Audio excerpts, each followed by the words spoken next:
The first time I ever called for help, I called my mom. The last time she ever needed to call for help, she called me. That's not a coincidence. That's 53 years of showing up. One small, quiet act of love at a time. Linda Barrett wasn't a complicated woman. She didn't have to be. She was the mother who showed up to every one of my little league games in a folding chair she carried herself. Who packed my lunch until I was old enough to be embarrassed by it. Who sat up waiting every time I came home late, not to ground me, but because she couldn't sleep until she knew I was safe. That was her. That was always her. Love wasn't something Linda talked about. It was something she did, daily, quietly, without keeping score. When my father passed 12 years ago, a Wednesday morning in November, the kind of day that permanently changes the color of a month, she didn't fall apart. She grieved the way she did everything else, with dignity, chin up. She sold one car to cover the funeral costs without telling me until it was done. Kept the house running on a fixed income. Still managed to have a hot meal on the table every Sunday for anyone who showed up. She never once called to say she was struggling, not once in 12 years. So understand, when Linda Barrett called me at 7:42 on a Wednesday morning and said her chest felt funny, I didn't hesitate. I didn't calculate. I didn't weigh my options.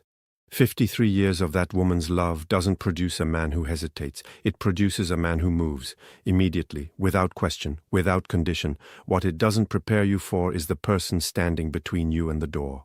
My name is Wesley Barrett. I'm 53 years old. I coach youth baseball on weekends. And I had been the kind of husband who thought keeping the peace was the same thing as having peace. I was wrong. Took me a while, but I got there. It was Wednesday, January 14th, 7:42 in the morning. I remember the exact time because I was standing in the kitchen watching the coffee drip, slowly, like it too didn't want the day to start, when my phone buzzed on the counter. Mom. I picked up on the second ring. Wesley. Her voice was thin, not her usual voice. Linda Barrett didn't do thin. This woman had survived a husband, a recession, and a hip replacement without asking anyone for a single thing. Mom, you okay? I didn't want to bother you. There it was. 82 years old and still apologizing for existing. Funny how, I said, already moving toward the hallway. Just tight, and my left arm keeps going numb. She stopped. I'm sure it's nothing. Mom, stop. I'm coming. I hung up and stood there for exactly 3 seconds. My truck, a 2019 Chevy Silverado, was at Kowalski's Auto on Flatbush Street. Alternator. Wouldn't be ready until Friday. Okay. Think, Wesley. Think. Evelyn's car, a silver Honda CR-V sitting fat and unbothered in the driveway. Full tank. She'd filled it up herself on Monday. Evelyn was upstairs. I could hear the shower running. That long, luxurious 30-minute shower she took every morning, like she was preparing for a photo shoot. I went to the bottom of the stairs. Evelyn. The shower kept running. Evelyn. The water stopped. A long pause. What? Not what in concern. What? In this better be important. I need to borrow your car. My mom's having chest pains. I need to take her to St. Francis. I'll be right back. Silence. Not the kind where someone is thinking. The kind where someone has already decided and is just deciding how to say it. She appeared at the top of the stairs 30 seconds later, towel on her head, robe tied at the waist, face completely unreadable. Wesley, I can't today. Evelyn, my mom's having chest pains, her left arm. I heard you. She leaned against the doorframe, crossed her arms. Call an ambulance. She doesn't like ambulances. You know that. She had a bad experience when Dad... Then call someone else. She was already turning back toward the bedroom. I have dinner with Joanna and the girls tonight. And I still have a full day of work. I'm not spending my whole day sitting in a hospital waiting room. I stood completely still. Did she just... Evelyn. My voice came out quieter than I expected. Her left arm is going numb. She stopped, turned halfway, looked at me with an expression I will never forget for the rest of my life. Not concern, not guilt, inconvenience. She's your mother, Wesley. not mine. A pause. Figure it out. She went back into the bedroom. The door didn't slam. That almost made it worse. A slam would have meant emotion. She just closed it gently, like she was telling me we were out of milk. Like an 82-year-old woman's left arm going numb was a minor scheduling conflict she didn't have room for. I stood there for a moment. Just a moment. Then I pulled out my phone. Clinton Webb lived 4 houses down. Retired union electrician, 71 years old, drove a well-kept older Honda Civic that had seen better days, but never missed a morning. He was the kind of man who still shook hands properly. He and my mother had known each other for over 20 years. He'd been at my father's funeral, front row. He picked up on the first ring. "Wes, what's up, brother?" "Clinton, I need a favor. My mom's having chest pains. My truck's in the shop. Evelyn's car isn't available. Can you take us to St. Francis?" Not even a pause. "Give me 4 minutes. I'll pull up front." That was it.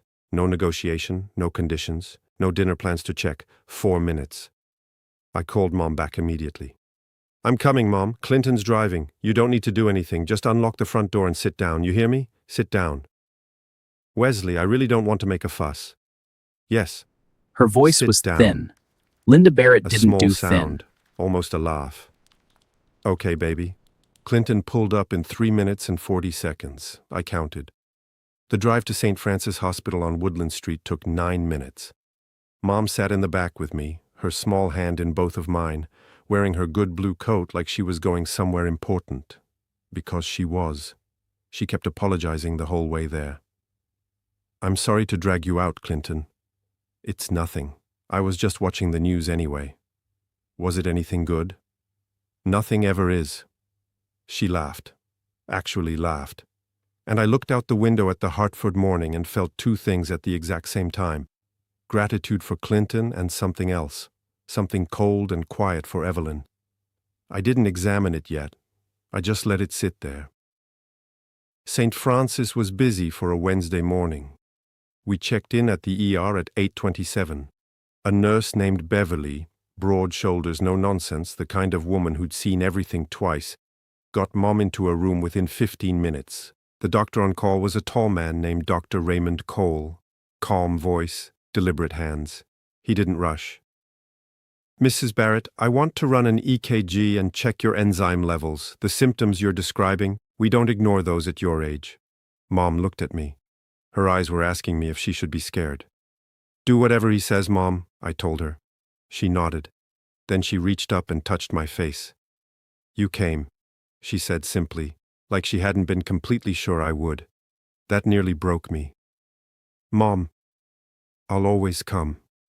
She patted my cheek twice, lay back on the pillow and closed her eyes. I sat in that waiting room for 2 hours and 40 minutes. Plastic chair. Bad lighting. A TV mounted in the corner playing a game show on mute.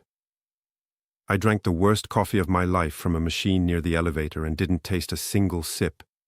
Evelyn didn't text once, not even, "Is she okay?" At 11:04, Dr. Cole came out to find me. His face was measured, not alarmed but serious. "Mr. Barrett, your mother had what we call a mild cardiac event. Not a full heart attack, but her body was warning her. We want to keep her for observation, run a few more tests, adjust her medications. But she's stable. Stable. She's also asking if there's a television in her room." I laughed. Actually laughed. "That's her. Can I go see her?" "Give us 20 minutes to get her settled." I sat back down, put my elbows on my knees, stared at the floor. "Figure it out," Evelyn had said. While she went to dinner with Joanna and the girls, while her mother-in-law's heart was sending distress signals. I figured it out.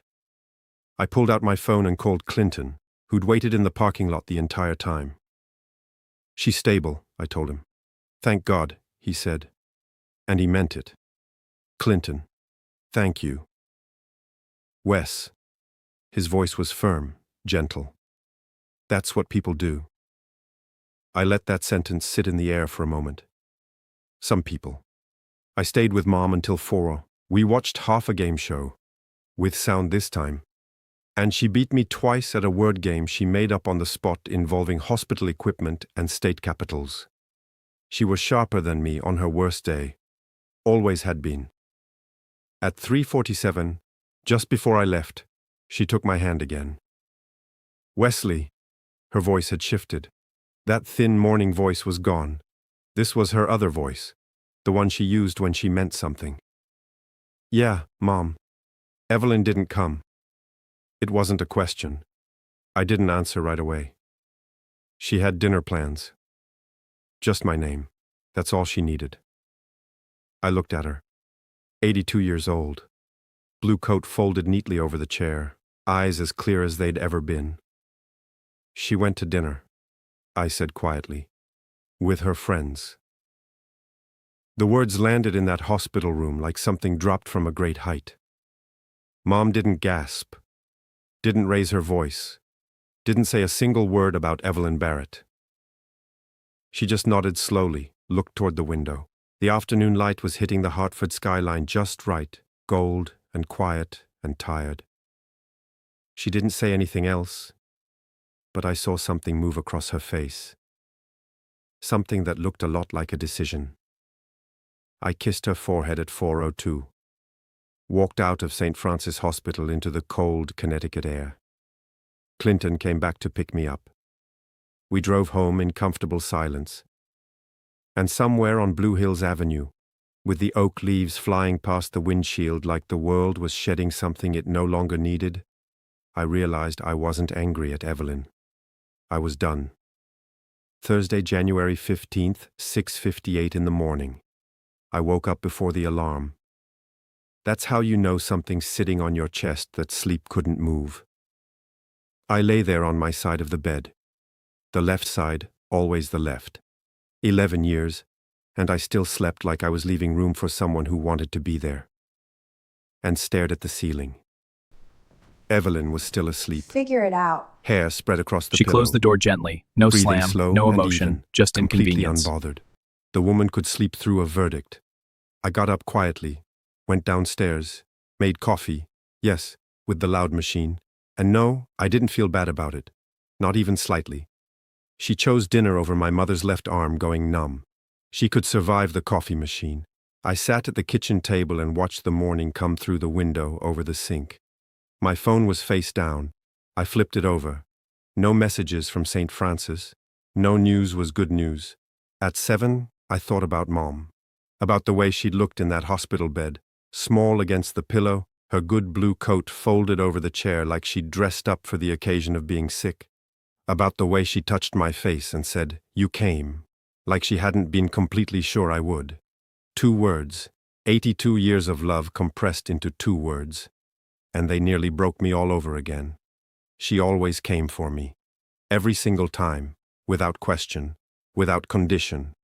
The least I could do was come for her. I was on my second cup when I heard Evelyn on the stairs.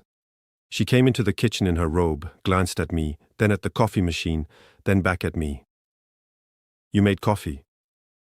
"Every morning for 11 years, I said. "Still surprising." She poured herself a cup and leaned against the counter. There was a beat of silence, the specific kind that married people know, the kind that's waiting for someone to bring something up. She finally brought it up. "How's Linda?" Linda. Not your mom, not Mom. Linda. Like she was a co-worker, like somebody's acquaintance at a work function Evelyn had forgotten she'd attended. "Stable," I said. "Mild cardiac event. They're keeping her another day." She repeated it slowly, like she was tasting the words. Another silence. "How was dinner?" I asked. She blinked, just once, but I caught it. "It was fine," she said carefully. "Wesley, I want you to know yesterday was really complicated for me. Complicated." I let the words sit there between us for a second. Your mother-in-law's heart was sending distress signals and you were at a restaurant. But sure. Complicated. "Evelyn?" I said it the same way my mother said my name the night before. Just the word. Just the name. Flat and final. She stopped. "I'm not doing this right now," I said. I'm just trying to explain. I know. I stood up, rinsed my mug. I heard you the first time. Yesterday, at the bottom of the stairs. I picked up my phone, my jacket, my keys. My spare keys because my truck was still at Kowalski's, and walked to the door. "Where are you going?" she asked. "To see my mother." I didn't look back. Clinton drove me again. He didn't ask questions, didn't offer opinions, just drove. One hand on the wheel, old country station playing low on the radio. There's a specific kind of friendship that doesn't need words to function. Clinton and I had that. Always had. We parked at St. Francis at 8:40. "I'll be here," he said. "Clinton, man, you don't have to, Wes." He looked at me over the top of his glasses. "I'll be here." Some people show up, make a note of who they are, write it somewhere permanent. Mom was sitting up when I got to her room, color back in her face, the thin voice completely gone. She was wearing her own nightgown. She'd refused the hospital gown after the first night, which I respected deeply. And she had her reading glasses on, a crossword puzzle book open in her lap. "7 letters, she said the second I walked in. "Betray." I stopped in the doorway, stared at her. She looked up over her glasses with the straightest face I'd ever seen on a human being. "For the crossword, Wesley." I laughed so hard the nurse looked in from the hallway. "Perfect," I said, dropping into the chair beside her bed. "PERFECT." She counted the boxes, wrote it in, nodded with deep satisfaction. "You always were the smart one. I'm your only child, Mom, and still the smart one." We sat like that for a while, easy, quiet. The kind of quiet that only exists between people who have loved each other long enough to not need to fill every silence. She finished 2 more clues. I drank the terrible hospital coffee and didn't complain, because sitting in that room with her, even in a hard plastic chair, drinking something that tasted like regret, was exactly where I wanted to be, where I would always want to be. Then she closed the book, set it on the bedside table, folded her hands in her lap. "Here we go. I want to call Paul this morning," she said. "Paul Logan, attorney at law, Hartford County, 31 years in practice. He'd handled my father's estate. He'd drawn up Mom's will 6 years ago. Sharp man, precise, the kind of lawyer who listened more than he talked." I kept my voice careful. "Okay. I've been thinking," she said, "since last night." "Mom, you don't have to." Wesley Andrew Barrett. Full name. He said, All 3. "Give me I 4 hadn't heard all minutes." 3 since I was 17. Not let me Came check home my 40 minutes schedule. past curfew. 4 minutes. "Do not finish that sentence." I closed my mouth. She looked at me with those clear, steady eyes. The Hartford light was coming through the window again, softer this morning. It made her look younger somehow. Or maybe it just made her look exactly like herself. Exactly like the woman who had packed my lunch and sat up waiting and sold a car without telling me and made Sunday dinners for 34 years on Maplewood Drive. My mother, the most constant thing in my life. "I've worked my whole life," she said quietly. "Your father and I, we scrimped and saved and went without so that what we built would mean something. So it would go somewhere that mattered." A pause. "To people who showed up." I didn't say a word. "Evelyn didn't show up, Wesley." "I know. Not just yesterday." She picked up her crossword book. "Not to work on it, just to hold something. Not at your father's funeral repast. Not when I had the hip surgery and needed rides to physical therapy. Not at Christmas 2 years ago, when I had that flu and you had to leave dinner to check on me." She looked up. "And not yesterday, when my heart was failing. She went to dinner." Every single example landed like a stone in still water, dropping slow, sinking deep. Because she was right. She had always been right. And I had been making excuses for years. "Mom, I'm not angry," she said. And the remarkable thing was, she wasn't. Her voice was completely calm, steady as a hand on a Bible. "I'm just accurate." She reached for her phone on the bedside table. found the small, folded piece of paper from inside her glasses case. A phone number written in her handwriting. Neat and deliberate. Mr. Paul Logan, direct line. She'd come prepared. My mother didn't make impulsive decisions. This had been building longer than one hospital stay. "Do you want me to step out?" I asked. She considered it for a moment, then, "No, stay. Stay." One word, and everything in me went still and grateful. She dialed at 9:22. He picked up on the second ring. "Paul Logan." "Paul? It's Linda Barrett. I hope I'm not catching you too early." "Mrs. Barrett." His voice warmed immediately. "Never too early for you. How are you?" "I'm in the hospital, actually. St. Francis." A brief pause. "I'm sorry to hear that." "Serious?" "Serious enough to make me think clearly," she said. And even in that moment, even calling her lawyer from a hospital bed the morning after a cardiac event, there was dignity in her voice, grace, the kind that can't be performed, the kind that gets built over 82 years of doing the right thing, even when it costs something. "Paul, I need to update my documents, the will, specifically." Silence on his end. Professional silence. Absorbing, not stalling. "Of course. Do you want me to come to you, or—" "Please, today if possible. I have some very specific changes in mind." "I can be there by 2. Perfect." She glanced at me. "My son will be here." "Very good, Mrs. Barrett. I'll see you at 2. She hung up, set the phone down, picked up her crossword again. Just like that. Like she hadn't just changed everything. Like she hadn't just loved me in the most powerful, permanent way a mother could. I sat there for a moment, throat tight, eyes steady. Barely. "Mom." My voice came out quieter than I intended. "You don't have to do this for me." She didn't look up from the crossword. "I'm not doing it for you, Wesley." She filled in a letter, calm, deliberate. "I'm doing it because I've earned the right to decide where my life's work goes, and I've decided." She looked up over her glasses. "Any other questions?" I had approximately 40. I asked 0. "No, Mum." "Good." She went back to the puzzle. "Now go find me something edible from that cafeteria. Whatever they've been bringing me for breakfast tastes like a decision someone regretted." And for just a second, just one, I looked at her. This small, sharp, magnificent woman in her own nightgown in a Hartford hospital room, filling in crossword answers like the world owed her nothing and she owed it everything. And I thought, I have spent 53 years trying to be worthy of her. I hope I'm getting there. Mr. Paul Logan arrived at 1:58, charcoal suit, leather briefcase, silver hair cut close.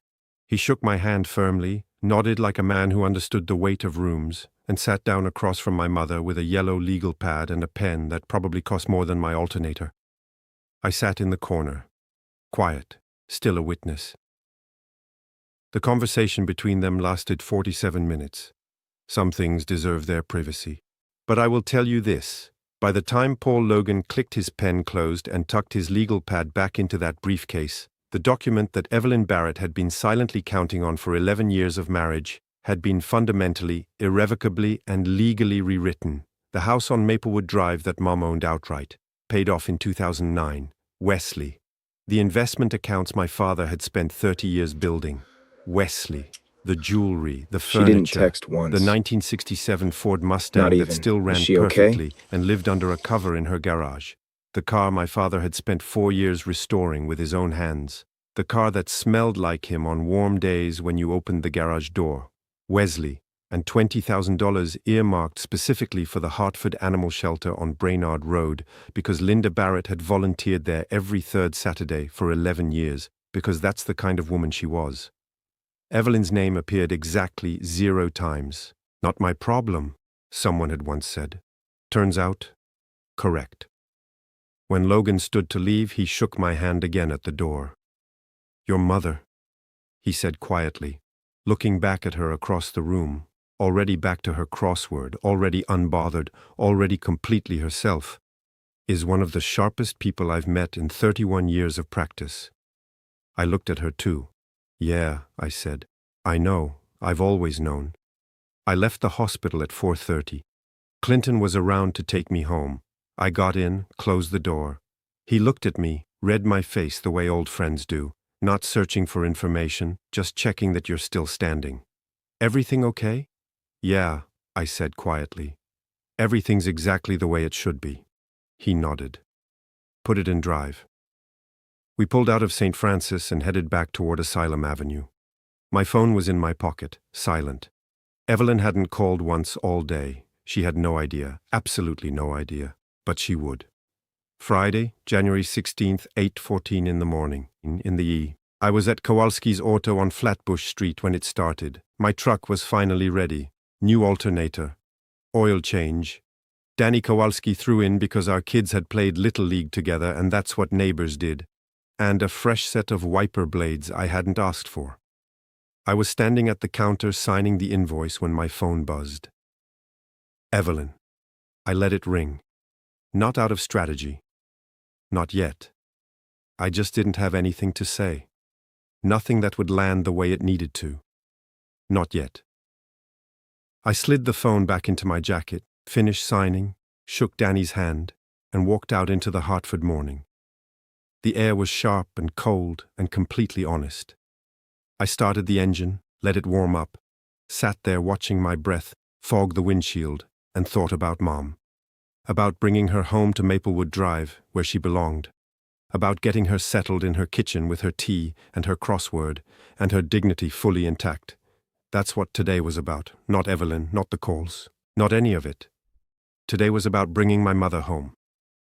My phone buzzed again, Evelyn again, then a third time, then a fourth, then a fifth. Something's happening. I pulled out of Kowalski's and headed toward St. Francis. I had a mother to bring home.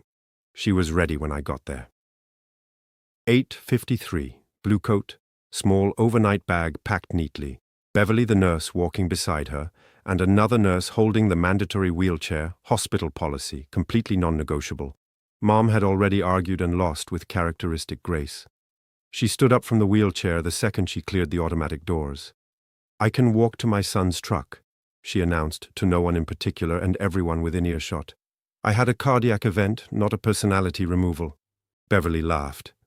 The real kind, not the professional kind. She took Mom's hand in both of hers and held it for a moment. You take care of yourself, Mrs. Barrett. I always do, baby. Mom squeezed her hand.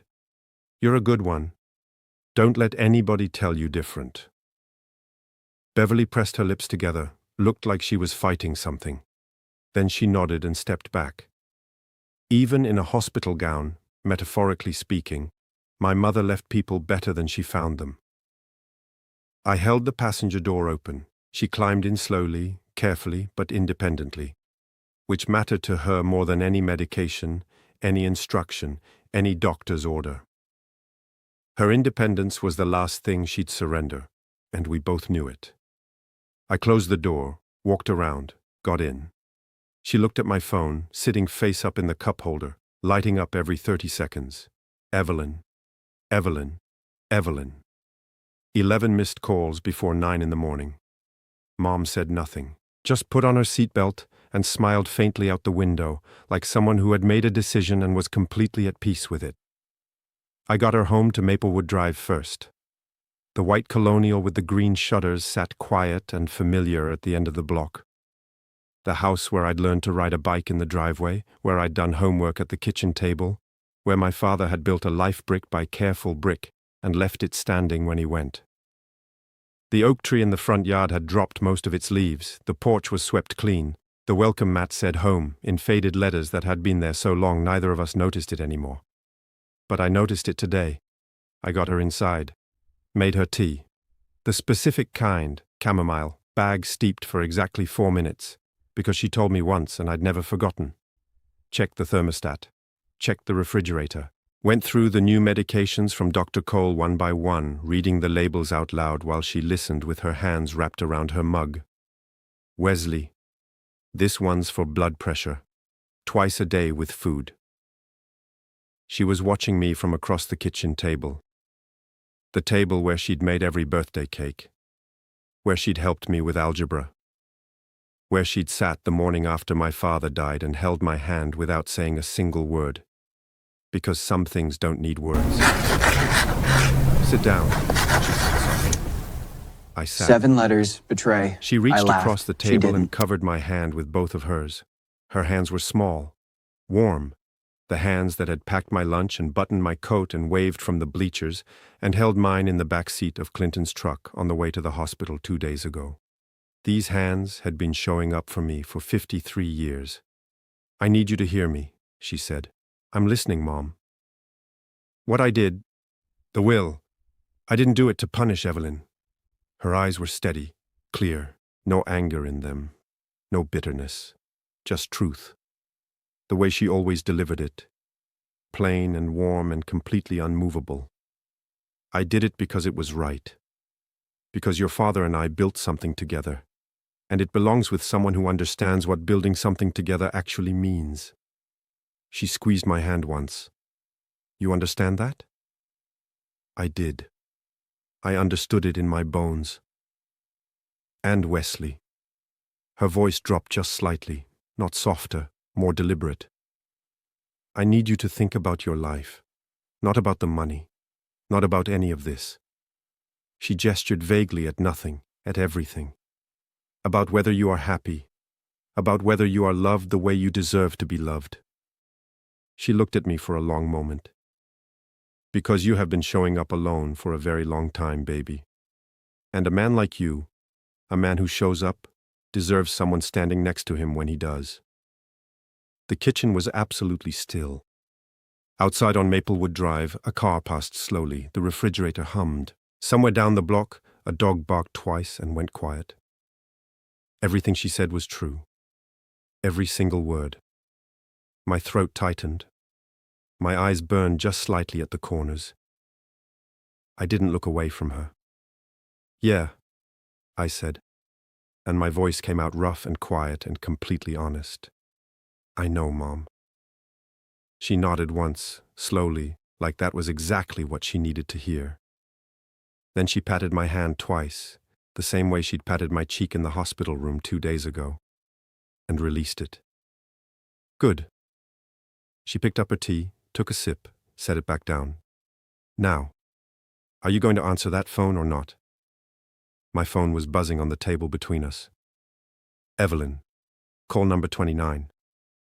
I looked at it, looked at Mom. She raised one eyebrow. I picked up the phone, turned it face down, let it buzz against the wood until it stopped. Not yet, I said. The corner of her mouth moved. Just barely. Not yet. She repeated quietly, like she was tasting the patience in it. I'll check on you tonight, I told her, and tomorrow morning, and every morning after that. She waved a hand. I know you will. I mean it, Mom. Wesley. She looked at me over her glasses. She'd put them back on at some point without me noticing. I know you mean it. You have always meant it. I left Maplewood Drive at 1:15, drove home to Asylum Avenue, parked in the driveway behind Evelyn's silver CRV, sat in my truck for a full minute. 34 missed calls. 34. I went inside. Evelyn was in the living room, perched on the edge of the couch in her work clothes, both hands wrapped around her phone like it was the only solid thing left. She looked up the second I walked through the door. Her eyes were raw, sleepless. Something in her face had shifted in a way I hadn't seen before. The careful composure she wore like a second skin had cracked, and underneath it was something that looked a lot like a woman who had spent the entire day realizing exactly what she'd done. Good, said something quiet in the back of my mind. Stay there a while. Wesley. She stood up immediately. I've been calling you all day. I know, I said. I set my keys on the hook by the door, $20,000 to an animal and shelter. I thought about Wednesday night. 0 to the woman About my who mom went to lying in dinner. that hospital bed with monitors on her chest and an IV in her arm. About the EKG. About the enzyme levels. About Dr. Cole's measured face telling me her body had been warning her. And about Evelyn's dinner with the girls. about the bread basket getting passed while my mother's heart stuttered in the dark. I let that sit in my chest for exactly 1 second. Then I looked at my wife. Did you know? Her voice cracked on the last word. About the will? Did you know she was going to... No, Wesley, I didn't know. I turned to face her fully. I found out with everyone else. She pressed her fingers to her mouth, composed herself. When she spoke again, it was quieter, more controlled. But underneath it, threaded through every word like a wire pulled too tight, was fear. Real fear. The kind that arrives when consequences finally catch up to choices. She took me out completely. Paul Logan's office called to confirm the changes were filed, and, Wesley, do you understand what that means? Everything we've been expecting. Evelyn. My voice was calm, steady as I'd ever heard it. I understand exactly what it means. Then talk to her. The composure slipped again, just slightly. Ask her to reconsider. Tell her it was a misunderstanding, that I was going to come to the hospital. You just what? She stopped. I took 1 step toward her, not aggressive, not angry, just present. Completely, quietly present in a way I hadn't been in years, because I finally had nothing left to protect. You just had dinner with Joanna and the girls, I said, while my mother was in a hospital bed with a cardiac event, while I was sitting in a plastic chair in a waiting room drinking machine coffee under fluorescent lighting. I paused. While Clinton Webb sat in a parking lot for 3 hours, because that's what people do. The color left her face slowly, completely, like water draining from a glass. Linda made her decision, I said, the same way you made yours, clearly, deliberately, and without asking anyone's permission. Wesley, please. She has spent 82 years showing up. My voice didn't rise, didn't need to. For my father, for me. For every person she's ever loved, she has never once, not once, chosen dinner over somebody who needed her. I looked at Evelyn for a long moment. She just finally stopped expecting everyone else to do the same. The living room was completely silent. Evelyn looked at me, really looked, maybe for the first time in years, and I watched something move across her face. Not just fear now, something deeper than fear. The specific look of a person who has finally fully understood the size of what they lost. Not the money, not the will. Me. She finally understood she had lost me. And the man standing in front of her, calm, clear-eyed, keys in his hand, heart finally at peace, was not the man who had stood at the bottom of those stairs on Wednesday morning still hoping she'd say yes. That man was gone. Her phone buzzed in her hand. She looked down at it. My mother's name on the screen. She looked up at me, eyes wide, something that might have been hope. I looked back at her for exactly 1 second, and I felt it. The last thread of something I'd been holding on to for 11 years finally going slack. Not with anger, with something quieter. With release. I picked up my keys from the hook. I'm going to check on my mother, I said. I opened the front door. The Hartford air hit me, cold, clean, honest, and completely free. Oh, I said, turning back one final time. Evelyn stood in the middle of the living room, phone in hand, my mother's name glowing on the screen, 38 calls worth of consequence written into every line of her face. I looked at her for exactly 1 second, and I felt nothing but clarity. You should probably answer that. I closed the door behind me and exhaled. The kind of exhale that comes from somewhere so deep you didn't even know you'd been holding it. I stood on that porch for just a moment. The January air hit my face, cold and clean and honest, and something settled over me that I hadn't felt in years. Clarity. Not anger. Not bitterness. Not the hot rush of a man who'd just had enough. Just clarity. The quiet, unmistakable clarity of a man who had finally, after years of telling himself things were fine, After years of smoothing things over and swallowing things down and sleeping on the left side of a bed, leaving room for someone who never moved toward him, finally seen his life exactly as it was. I had not been married for 11 years. I had been enduring for 11 years. There is a difference. And standing on that porch with my mother's voice still in my ears and Evelyn's face still in my mind, I finally understood it completely. The hospital didn't make me see it. Linda Barrett lying in that hospital bed with a cardiac event, while her daughter-in-law passed the breadbasket at dinner. That didn't plant a seed. It burned the whole field down and showed me exactly what had always been growing there. I walked to my truck, started the engine. The radio came on low. Something old, something my father used to hum on Saturday mornings in the garage, and I let it play. I didn't make any decisions that night beyond one. I was not going back into that house. Not that night. And somewhere in the place where a man knows things before he's ready to say them out loud, I knew it wasn't just that night. Loyalty and love deserve a legacy.